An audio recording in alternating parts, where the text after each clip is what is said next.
What is the key to knowing and doing God's will? It's simpler than you think, and you can learn what it is in the next episode of 5 Minutes Closer. I'm Vaughn Weatherford, and this is 5 Minutes Closer. For the next 5 minutes, let's explore some biblical truths and apply them to your life. No podcast, including this one, can transform your life or give you what you really need. Only Jesus can do that. You can find out why in what I've called the first five episodes of 5 Minutes Closer. Each following episode explores scriptural truths that, if you follow them, will bring you 5 minutes closer to the person God created you to be. Let's see if we can get you 5 minutes closer. I remember when I learned to water ski. At least I attempted to learn how to water ski. My cousins frequently went skiing at the lake, and one weekend they invited me to go. They assured me that anyone can do it, and they gave me instructions that basically consisted of this ski goes on one foot, this ski goes on the other foot, this rope goes in your hand. Hang on. A few minutes later, I was in the water, confidently bobbing up and down behind their boat as one of them called out, "Are you ready?" Everything went great for about 2 seconds. When the ski rope went taut, I hung on just as I'd been instructed to do. The ski on my right foot went north. The ski on my left foot went south. I received a first-hand illustration of what a chicken wishbone feels like at the end of a meal. I did learn some valuable lessons that afternoon. First, skiing only works when both skis go in the same direction.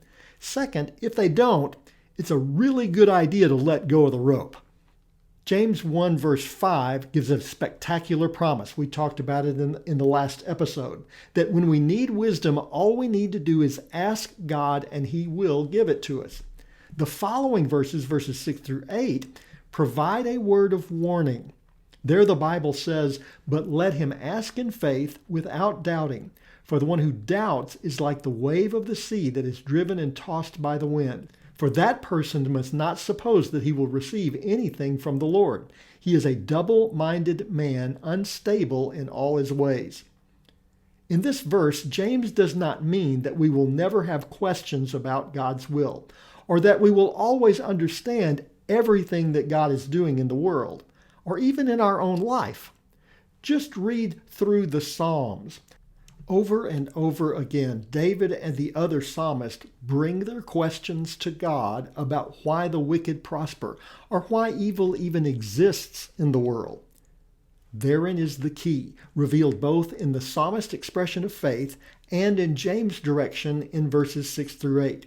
When you have questions, bring them to God. But ask them in faith, not only expecting God to answer, but also agreeing to do as God leads you to do. When you come to God with your questions about life, you can't decide to follow the ways of the world at the same time.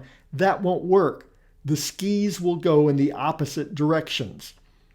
If, on the other hand, we ask in faith, believing God will direct our paths and committing to follow the directions in which God leads, we'll find exactly what we're looking for.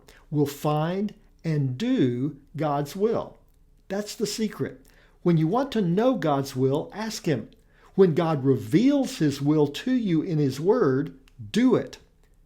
If you'll do that, you'll be 5 minutes closer to knowing and doing God's will in your life.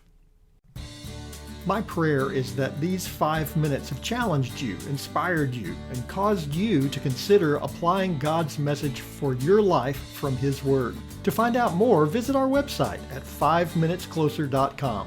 Join me next time to see if we can get you 5 minutes closer.